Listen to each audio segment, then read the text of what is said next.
SD809 is an investigational new drug being evaluated in Phase 3 trials for the potential treatment of chorea associated with Huntington disease. The investigational product is not approved and must be reviewed by the FDA. Auspex anticipates submitting a new drug application seeking FDA approval in the future. There is no guarantee or assurance that such approval will occur in the near term or at all. SD809 is not available for commercial distribution. Discussion in this video of products that are FDA approved is intended for background educational purposes only and not intended to imply that SD809 is safer or more effective.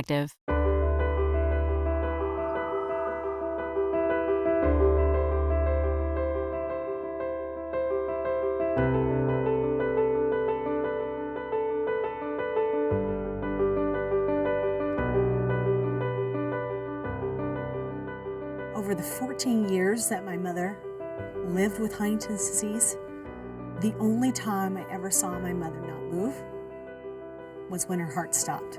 Huntington's disease is a disease that causes individuals who are my age, who are even younger than me, to lose their independence, lose their ability to participate in day-to-day activities, lose jobs. It became a realization to me that no other families should have to go through this. They should not have to see their loved ones sedated in a bed or subjecting themselves to injuries. I was just amazed at the level of unmet need in these families and in these conditions.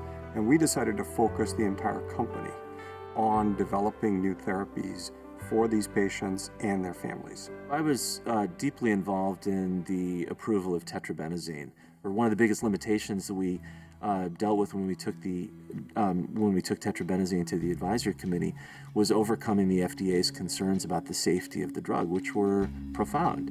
The somnolence, the depression, this incredible urge to move, which can be so uncomfortable for patients that they can't stand it and they have to stop the drug or they have to reduce their dose.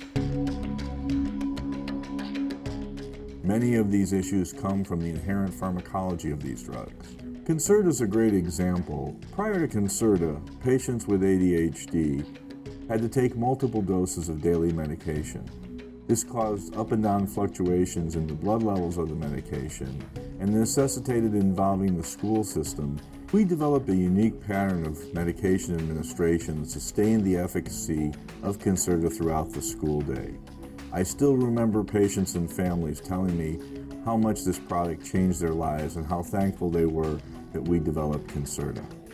There are many examples of central nervous system drugs that have been improved with alterations in pharmacology since then. SD809 is a next-generation investigational new drug for the treatment of movement disorders. SD809, like tetrabenazine, is a dopamine depleter.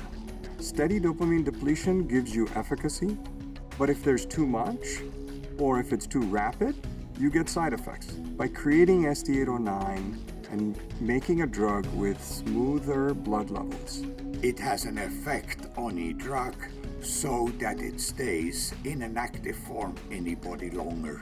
What that means to the patients is they don't have to take it as often.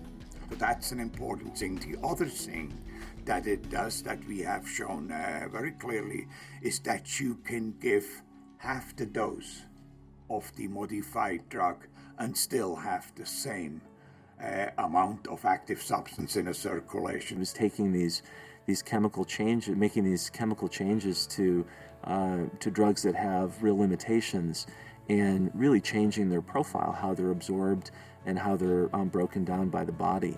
And that really has the potential to transform the safety profile of the drug. And that's really why I got so excited and why I thought we could really make yet another big difference in this community. We've kind of taken the sharp edges off so it doesn't have these spikes in concentration. To take away some of that prejudgment of this is how much chorea change we think means something from clinician point of view or a regulatory point of view, and put it out there that the actual patient family point of view is the one we should be listening to. In Huntington's disease, we are the only company in the world with the phase 3 program. By being this late in the development process, they'll see this as, hey, this drug may be available to me in the next year or two. This is something I should be excited about. We want to make sure we're working with people that are very interested in the Huntington's disease community and very involved. I've been in research for 13 years, and I've never seen people, honestly, so dedicated and so invested in improving people's lives. To achieve this goal, to develop this drug to the end and bring it to the market, it's more than just an ambition. It's, I should call it a dream of a lifetime.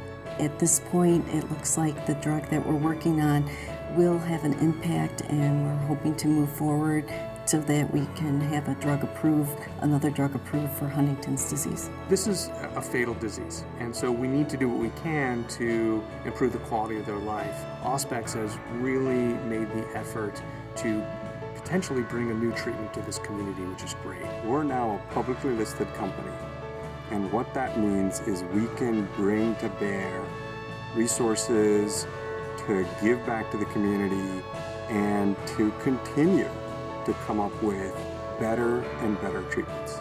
This goal of developing therapies that treat the symptoms now, we want to put that back into developing new therapies that can either treat the disease or cure the disease. Join the cause and develop better treatments.